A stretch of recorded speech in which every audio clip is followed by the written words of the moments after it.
بسم اللہ الرحمن الرحیم۔ دیکھیں کہ تعلیم کسی بھی ملک کا سرمایہ ہوا کرتی ہے۔ تعلیم ہی کے ذریعے انسان نیکی اور بدی کے درمیان تمیز قائم کر سکتا ہے۔ تعلیم ہی کے ذریعے اسے پتہ چلتا ہے کہ یہ چیز اچھی ہے، یہ چیز بری ہے۔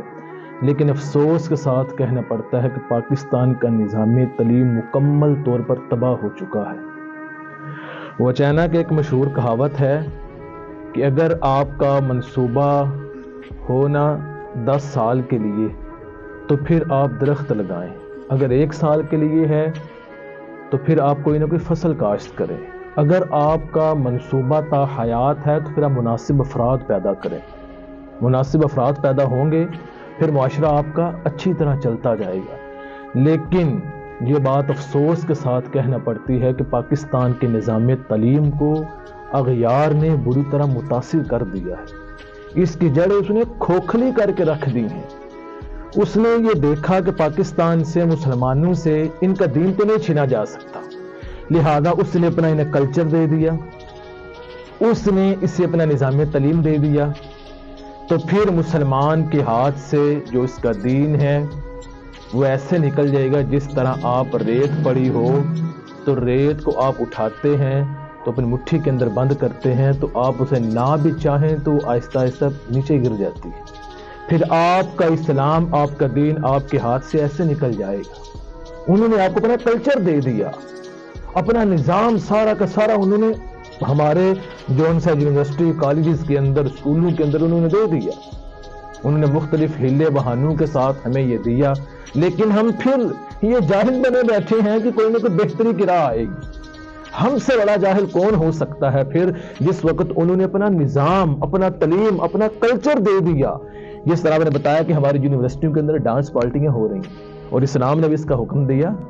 آپ کا نظام تعلیم، پھر اس تعلیم کے اوپر آپ لعنت ڈالیں جو تعلیم آپ کو جو سے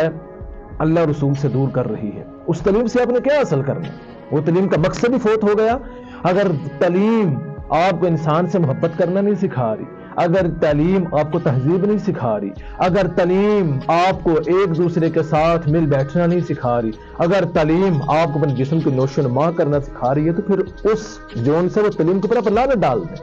وہ تو لعنت کے مستحق ہے۔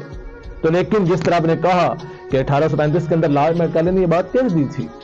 اس نے محنت کی نا، اس نے فراد تیار کیے، اس نے فراد اپنے معاملات تیار کیے، تو اس نے نصاب تعلیم اس طرح کا مرتب کیا کہ جو ان سے آج اس نے کہا تھا کہ اگر کوئی بندہ کم از کم یہودی نہ ہوا تو مسلمان بھی نہیں رہے گا وہ۔ تو آپ دیکھ لیں، اب ہم صرف اور صرف نام کے مسلمان رہ گئے، صرف اور صرف ہمارے اوپر لیبل یہ ہونا چاہیے کہ میں مسلم ہوں، باقی میرے پاس کام کوئی نہیں ہونا چاہیے۔ اس سے بڑا بیوقوف کون ہو سکتا ہے؟ اگر آپ گھر بناتے ہیں تو گھر کے اندر اگر آپ بنیادیں کچی ڈال دیں، پھر آپ کہتے رہیں کہ اس کے اوپر میں نے 10 منزل عمارت بنانی ہے، تو کوئی سیانہ بندہ تو آپ کو آ کر بیوقوف ہی کہے گا نا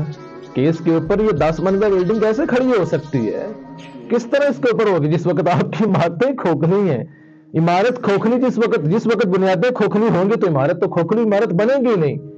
اور انہوں نے ہمارے بچے بچپن سے لیے، آپ یہ دیکھ لیں، یہ بڑے سکولز کے اندر ہمارے بیکن ہاؤس سکول ہو گیا، یا اس طرح کے جو سکول ہیں جن کے اندر کیمبرج کا نظام پڑھایا جا رہا ہے، ایکسفورڈ کا نظام پڑھایا جا رہا ہے، وہ بچوں کو لیتے ہیں چھوٹے کو او لیول، اے لیول کے نام کے اوپر انہیں لیتے ہیں۔ پھر اب جو بچہ چھوٹا ہے اس نے جس وقت شروع سے ہی ان کا نظام پڑھنا ہے، تو جس وقت وہ 10 سے 15 سال کا ہوگا نا، تو انہوں نے اپنے نظریات اس کے ذہن کے اندر مضبوط کر دیے ہوں۔ پھر آپ اس سے کہیں کہ یہ دین اسلام اس طرح کی بات نہیں کرتا، پھر آپ کو کہیں گے، بچی آپ کو کہے گی کہ جو ان سے پردہ کیا ہوتا ہے، پردہ تو بس دل کا نام ہے۔ آنکھوں کے اندر حیا ہونی چاہیے، آنکھوں کے اندر یہ معاملات ہونے چاہیے۔ کیوں کہ انہوں نے آپ کو اپنے نظریات دے دیے، اپنا نظام تعلیم دے دیے، اور رسول اللہ علیہ الصلوۃ والسلام پر جو پہلی وحی اتری تھی، اقرأ بسم ربک الذی خلق، پڑھیے اپنے رب کے نام سے جس نے آپ کو پیدا کیا۔ ہمارے نبی کی تو تعلیمات ہی، پہلی وحی ہی تعلیم سے شروع ہو رہی ہے، لیکن ہم نے وہ تعلیم رسول اللہ کی حدیث سے نہیں لی، ہم نے جا کر اغیار سے لے لی۔ پھر یہ شکوہ کرتے نظر آتے ہیں کہ ہمارا بچہ نماز نہیں پڑھتا۔ سوال تو یہ ہے کہ آپ نے اپنے بچے کو تعلیم کے لیے وقت کتنا دیا؟ اسکول کے اندر بچہ 8 گھنٹے جاتا ہے، 8 گھنٹے پڑھنے کے بعد پھر آپ کہتے ہیں کہ یہ بچہ محسوس کرتا ہے کہ ٹیوشن نہیں پڑھائی جائے۔ اغیار کی تعلیم بچہ 12 گھنٹے پڑھے، اور قرآن کے لیے آپ نے یہ سنا ہے کبھی حبیب بھائی کہ گھر کے اندر کسی نے کہا قاری صاحب ہم نے بچوں کو ناظرہ نہیں قرآن کا فہم حاصل کرنے کے لیے استاد کی ضرورت کبھی سنا ہے آپ نے؟ نہیں سنا۔ والدین خود بھی نہیں چاہتے کہ بچے ہمارے قرآن کا فہم حاصل کریں، جس طرح والدین ہی نہیں چاہتے۔ ہمارے والدین ہمارے استاذہ کا صرف اور صرف مطمع نظر یہ ہو گیا عزت، پیسہ، گاڑی، کوٹھی، بنگلہ، بس اس کے آگے کام بس ہے۔ ہم اس سے آگے جانا ہی نہیں چاہتے، ہم اس سے آگے سیکھنا ہی نہیں چاہتے۔ ہمارے ذہن کے اندر بچپن کے اندر یہ ڈال دیا گیا تعلیم حاصل کرنی ہے تو نے انسان نہیں بننا، نوکر بننا ہے، تیرے پاس گاڑی ہونی چاہیے، تیرے پاس پیسہ ہونا چاہیے، بنگلہ ہونا چاہیے، بس۔ اس کے علاوہ وہ تجھے اغیار کی تعلیم پڑھنے کے بعد ملے، وہ تجھے اپنی عزت نفس بیچنے کے بعد ملے، وہ تجھے اپنا آپ بیچنے کے بعد ملے، وہ بچے کو ٹک ٹاک کے اوپر جا کر اپنا جسم ننگا کر کے دکھا کے ملے، بس فیم چاہیے، پیسہ چاہیے۔ اور اغیار کی تعلیم آپ کو صرف اور صرف یہ دے سکتی ہے اگر بچے نے قرآن و حدیث کو ساتھ پڑھا ہوتا تو کل للمؤمنین یغضوا من ابصارہم ویحفظوا فروجہم، یہ آیتیں اس کے سامنے ہوتی کہ اے ایمان والو، اے ایمان والیو، اپنی آنکھوں کو جھکا دو، اپنی شرمگاہوں کی حفاظت کرو، یہ تمہارے لیے بہتر ہے، اللہ رب العزت دیکھ رہا ہے تمہیں۔ لیکن تم نے یہ تعلیم حاصل کی، اقبال نے کہا تھا نا کہ تعلیم کے انتظام میں ڈال اس کی خودی کو، ہو جائے ملائم تو جدھر چاہے اس سے پھر، تاثیر میں اکثیر سے بڑھ کر ہے یہ تہذاب، سونے کا حوالہ ہو تو مٹی کا ایک ڈھیر۔ کہا تعلیم کے انتظام میں اسے ڈال، جس وقت تعلیم کے انتظام میں اسے اغیار کی تعلیم دے، اغیار کی تعلیم دینے کے بعد تو اگلی بات بھول جا، پھر یہ میرا جسم میری مرضی کہتے ہوئے تجھے خود نظر آئیں گے، پھر تجھے نہیں کہنا پڑے گا کہ یہ حیا کسی چیز کا نام ہے۔ رسول نے کہا کہ حیا ایمان سے، جس وقت حیا چلا گیا فافعل ما شئت، جو چاہے کرتا رہے، بس تو تعلیم کے انتظام میں اس کی خودی کو ڈال دے، بس تیرا کام اتنا ہی تھا کہ انہیں اغیار کی تعلیم پڑھا دے، پھر یہ بچے کہتے پھرے کہ میرا جسم میری مرضی، میرے جسم کے اوپر کسی کو حق نہیں ہے، کسی کو حق نہیں ہے، لیکن تیرا جسم کم از کم اللہ رب العزت کی امانت ہے، تو اسے اس طرح استعمال کر سکتی ہے کہ جس طرح تجھے اللہ رسول نے کہا۔ ہاں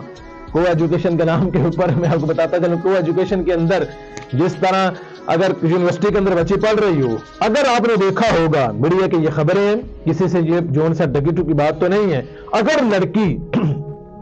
کسی دوسرے غیر محرم کے ساتھ خود یارانہ لگاتی ہے تو اس کی اپنی مرضی ہے، اگر اسے یہ خود جون سا تنگ کرتا ہے تو پھر وہ کہتی ہے کہ میرا جسم میری مرضی، اس نے میرے اوپر کیوں اس طرح کی ہے؟ ہم کہتے ہیں کہ اس نے اگر یہ کام کیا تو اس نے برا کیا ہے۔ اگر تو اپنی مرضی سے کسی نامحرم کو اپنے اوپر جون سے وہ لا رہی ہے تو یہ بھی جون سے نا اللہ رسول کے احکام کے ساتھ تو ٹکر لے رہی ہے، اس کے اندر بھی یہ تو کام کر رہی ہے، یہ بھی جون سے رسول اللہ علیہ السلام کے فرامین کے تو خلاف کام کر رہی ہے۔ اس وجہ سے معاملات بگڑ گئے ہیں، اس وجہ سے کو ایجوکیشن نے معاملات کو تباہ کر کے رکھ دیا ہے، کو ایجوکیشن کے نام کے اوپر بے حیائی عروج کے اوپر چلی گئی ہوئی ہے، معاملات دن بدن گہرے سے گہرے ہوتے جا رہے ہیں، ہر بندہ ہی جون سے اس کے اندر ملوث نظر آتا ہے، لیکن جس وقت بیٹی گھر سے ٹائٹس پہن کے نکلے تو اس وقت والدین اندھے ہوتے ہیں۔